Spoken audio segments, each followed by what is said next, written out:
Father Michael Orsi. I'm your host for Action for Life Television, that good news program which brings you the good news of Jesus Christ, the big G for the gospel, and the little g, all the good things that people do to put the gospel of life into action. You know, for a long time I've been telling you folks how important it is that we elect good representatives, state representatives to go to Congress, people who are going to represent us in the Senate and in the presidency, people who are pro-life. Well, you know what? Some of us might be a little bit down this time of the year, you know, this COVID and all of these things. But there is some real good news out there in the political world. And today we have a lovely, lovely lady who is really a good news in a lot of ways. Okay, first of all, her name is Kat Cammack.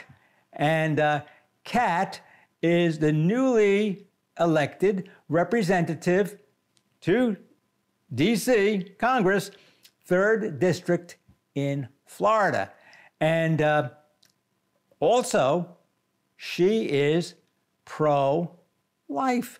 And I believe that this time around, there were 13 pro-life women elected to Congress, and they joined 11 incumbents. So sometimes when you think that, hey, things look terrible, believe me, folks, there is light in the darkness. Of course, we know the light is Jesus Christ himself, which is the reason why this program exists and the reason why we're so dedicated to the cause for life, because God is the God of life. He's not the God of the dead. And God wants babies to have a chance at living their life from the moment of conception until natural death. Now, I am going to introduce you now to Kat Cammack. She is going to be very soon our Congresswoman from the 3rd District. Okay, big question. Start you off. Tell us about the 3rd District. Where does it encompass? Well, thank you, Father, for having me on. We are really excited to be joining y'all. The 3rd District is basically all of North Central Florida. I like to say it's the best district in Florida. We've got Gainesville. Wait till I tell Byron. Wait till I tell Byron you said.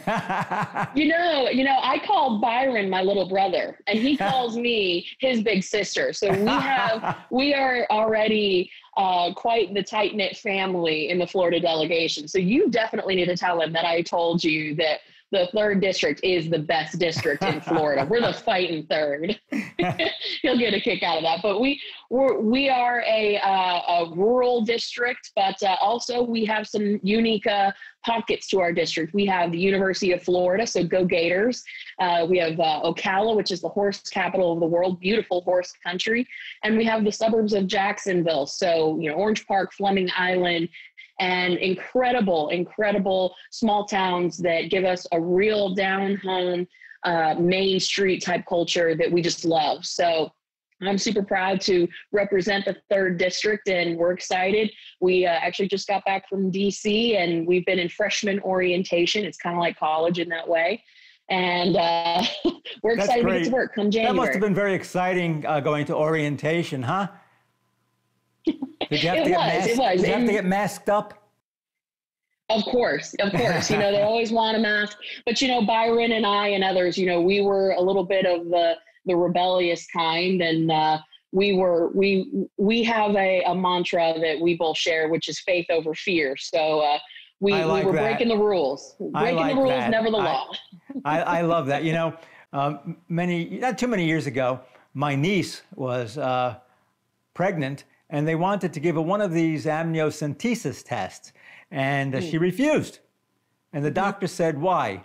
She said, because my faith is bigger than my fear. And she has that hanging up in her kitchen. And I think that's just a wonderful testimony to someone who is pro-life, trusting that God is going to take care of us no matter what. And she said to me, she said, you know, Uncle Michael, she said, even if they found out that the baby wasn't perfect,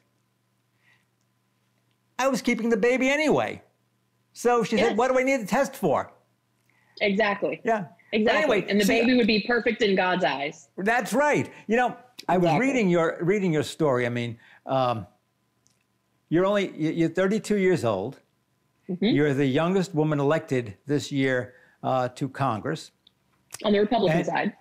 And excuse me? On the Republican side. There is a Democrat 1 year younger than me. Oh, my. Okay. And you have taken a pro-life stance.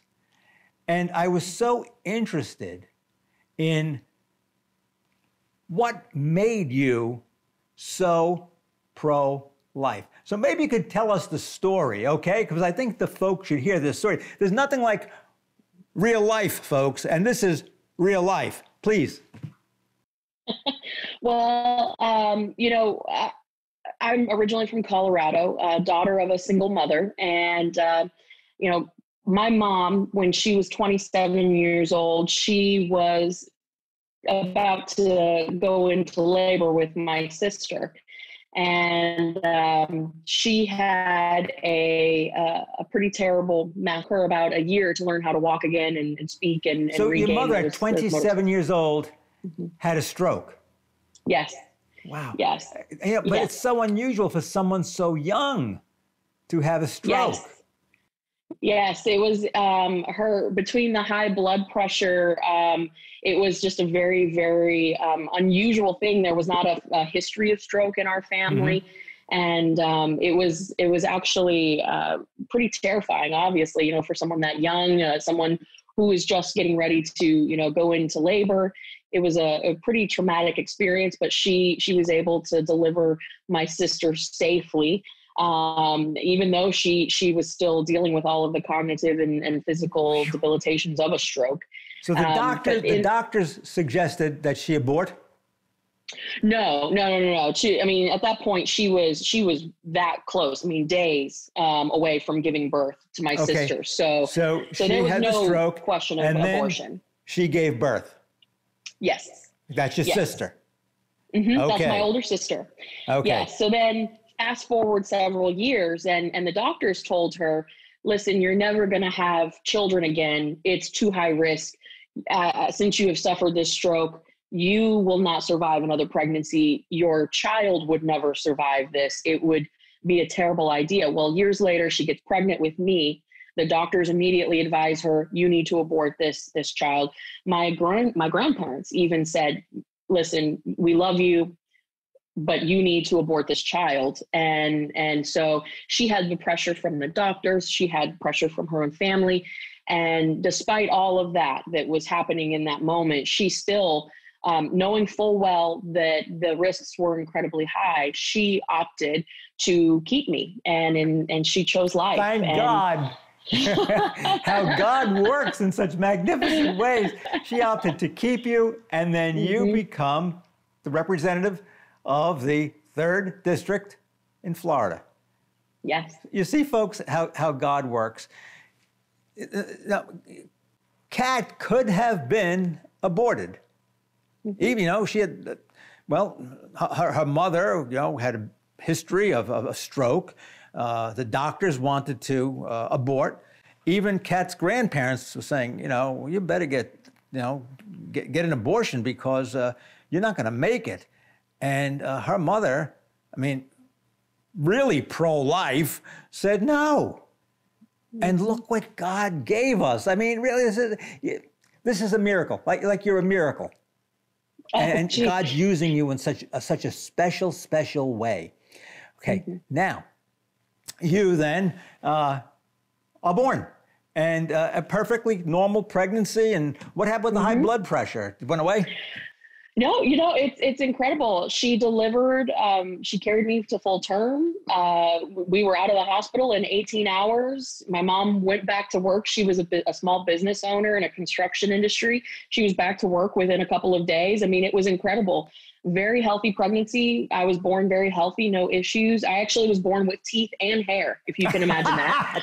Teeth? Oh, all right. The hair I've heard of, but I mean, Yeah. You can imagine that might be terrifying for a mother to see that in an infant. But yeah, no, I mean, it was incredible. And she raised my sister and I and never, no health, complications, thank God. And it's just been an incredible testimony that I think I'm really meant to share, especially being the youngest Republican woman coming into Congress.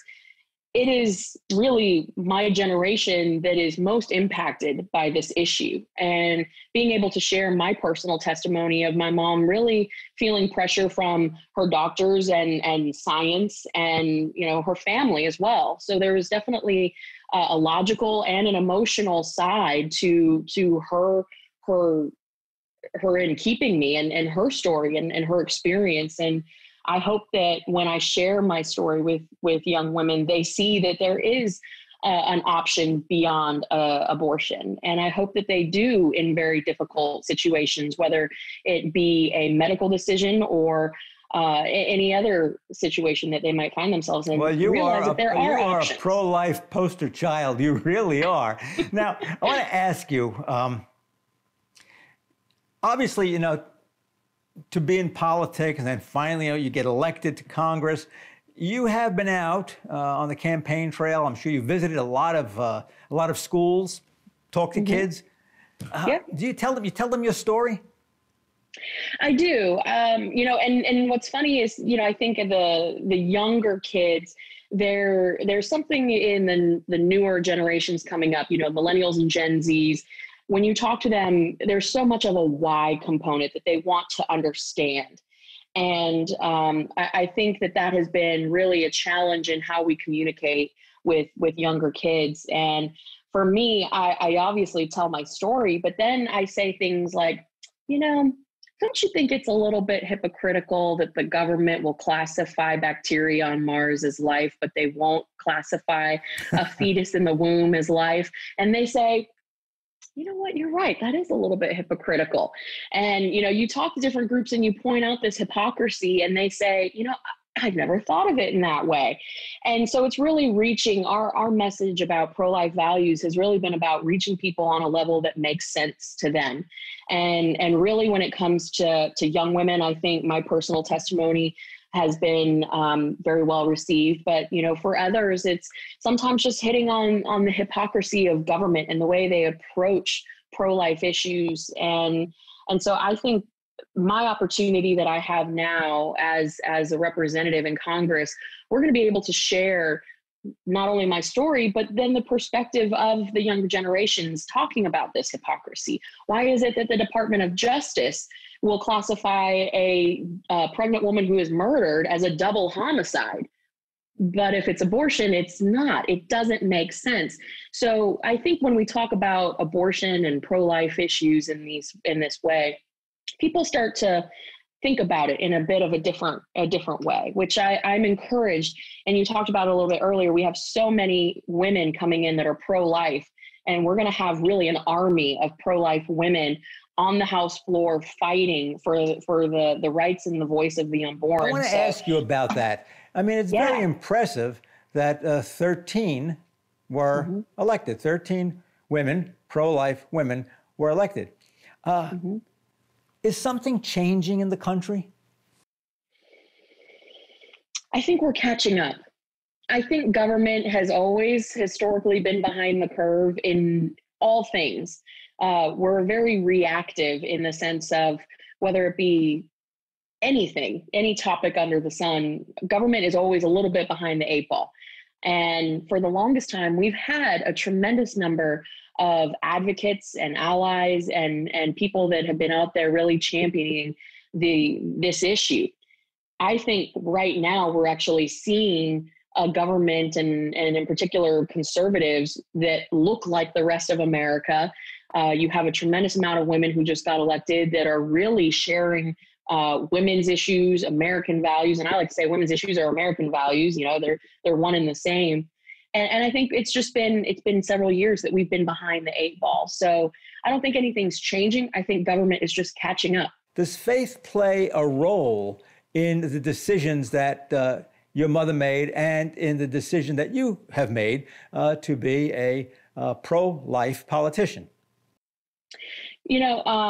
Growing up, faith, we didn't really talk about our faith. We didn't, I didn't attend church regularly. So it wasn't part of my upbringing. I will tell you, though, that several years ago, actually, the impetus for me getting involved in politics was when we found ourselves homeless.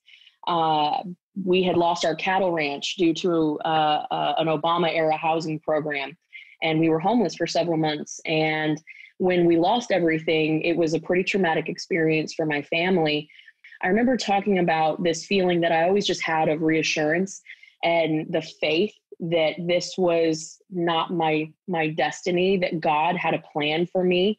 And so I always was very calm and measured in how I handled that situation, just because I knew that it was a temporary situation. I knew that God had a bigger plan for me. And it was really that life experience that led me to exploring faith. And especially during my time on the campaign trail, it's something that I've been getting more comfortable talking about. Mm-hmm. But for me, it's always just been a very private thing. And it's something not anymore. Not anymore. Not anymore. You've outed me.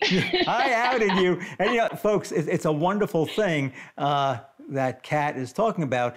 The family went through a very rough time. That's frightening to be homeless and to lose everything. However, she said she always had a sense that God was taking care of things. And I think a lot of us forget that. Sometimes I'm upset about something. I know you folks are upset about stuff too. And I feel like, what's going to happen to me? And what am I going to do? And, my whole world seems to be collapsing. And then I got to remember, hey, he's got the whole world in his hands. What, you like the way I sing? It's beautiful. All right. A star is born. But it's the whole story. It's the whole Bible. God taking care of us. He's got us in the palm of his hands. And he's not going to let anything bad happen to us. You got to put your faith and trust in him. And look at that. Exactly. Kat put a faith and trust in Almighty God. And look where she is today. I mean, exactly. Born with a full set of teeth in her mouth. Beautiful young lady, great education, goes out and talks to people about, pro-life and gets elected to Congress. I mean, if that isn't God taking care of somebody, I don't know what is. I don't know what is. I got to ask you a silly question. Now, okay. You're born with all these teeth in your mouth already, all right? Now, just two. Oh, 2 teeth. Were they baby teeth? Did you get... oh gosh, I would hope so. And then they came out, and then you grew real big teeth. Yes. All right, you got a great smile. Well, they were my real teeth. You look great. Okay, all right, now I want to. You're going to be going to Congress, all right? And it's the old swamp over there. That's a tough place. And there's like 437, something like that. It's a lot of people. 435. 135? I just added 2. Oh, how many? 435. 435. I was close, wasn't I? I was close. Close. I only added 2. All right. I'm sure if they hear me say there are 2 extra seats, no matter if they exist or not, somebody will run for them for sure. Okay. Absolutely. Absolutely. All right. So you're going to go. You. You had your orientation, and you've been there already. You got to go back, and you got to learn all this stuff. And you're going to have to be working with a whole bunch of people, new people, and some of them you don't even know. You're going to get on these committees, and you're going to be a very busy lady. Now, how do you promote? You're going to meet these other ladies, the other 12 ladies, and then the 11 other older ladies in Congress. I won't tell them you said that. Don't tell them I said that. What do you think you're going to be able to do to promote the pro-life agenda? Well, right out the gate, one of the cool things that we have at our disposal in terms of our tools and our toolbox is the House floor.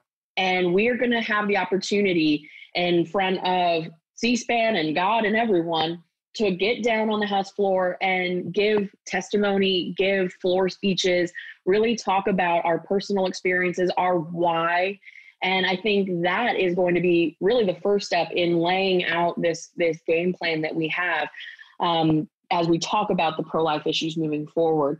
Last night, actually, I was meeting with my team and we were brainstorming a couple of pieces of legislation that will help advance the cause of pro-life issues in the agenda. And I'm really excited about that. But I think we can legislate until the cows come home. That's a technical term.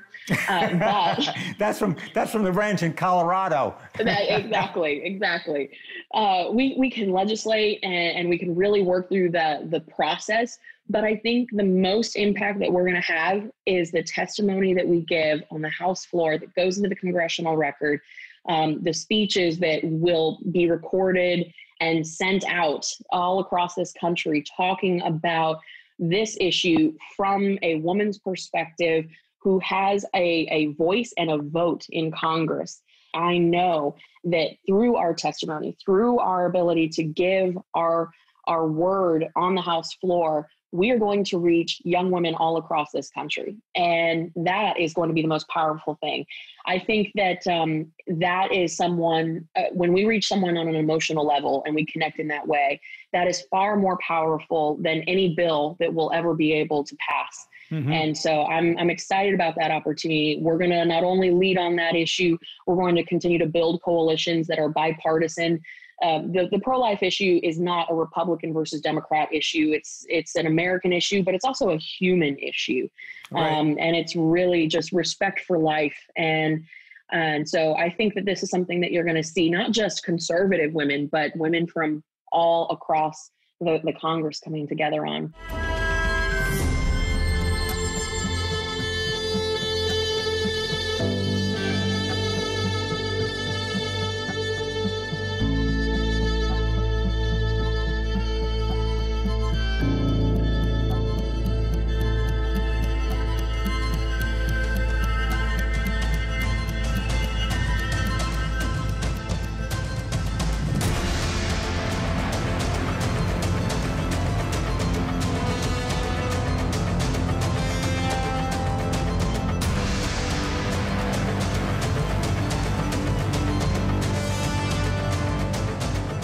As you can imagine, producing this wonderful program, Action for Life, it costs a great deal of money. We're going to need your help. So if you would like to donate to keep this good news program on the air, please go to your computer, your cell phone, actionforlife.net.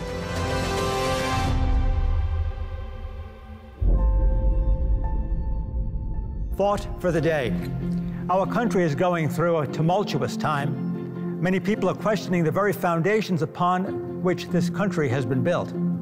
One of the foundations that people are often forgetting is that this country was built on biblical principles, on justice and righteousness, and also upon charity. So much so that our founders had engraved on top of the rotunda of our Capitol in Washington the words of the prophet Micah. Remember, man, do what is right, love justice, and walk humbly with your God.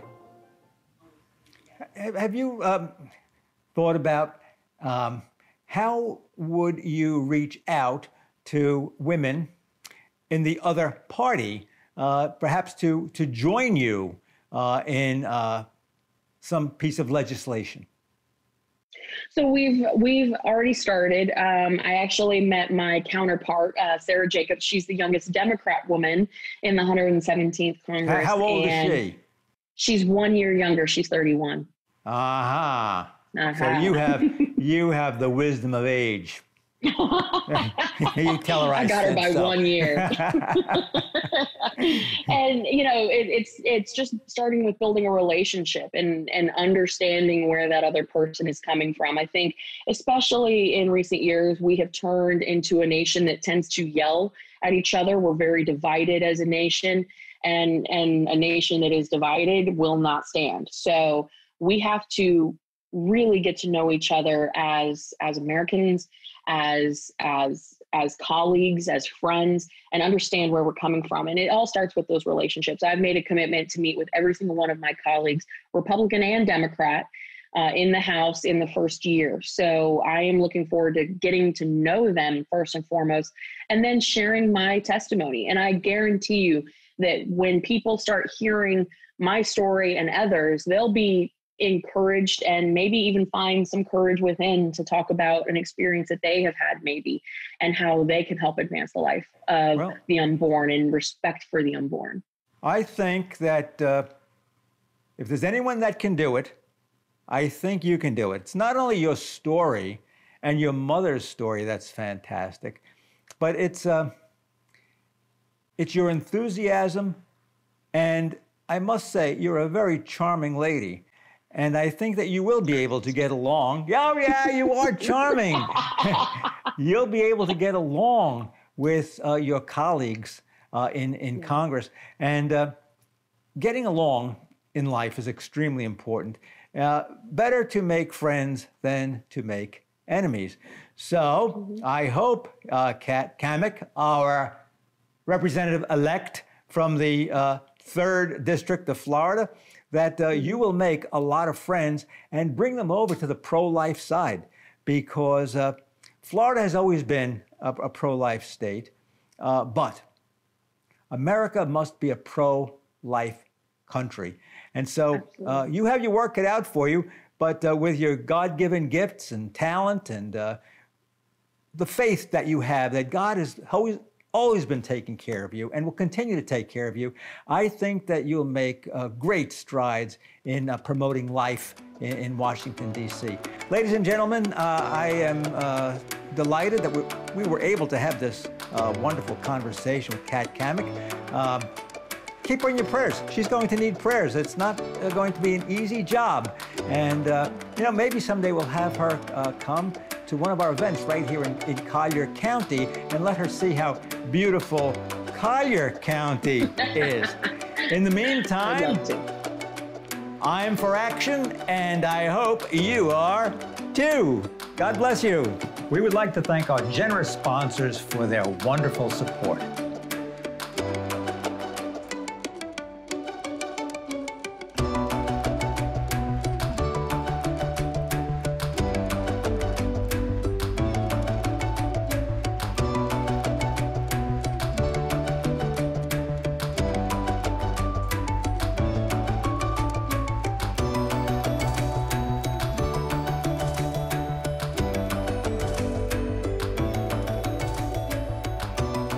Thanks for watching. Please join us next time for Action for Life. I'm for action, and I hope you are too.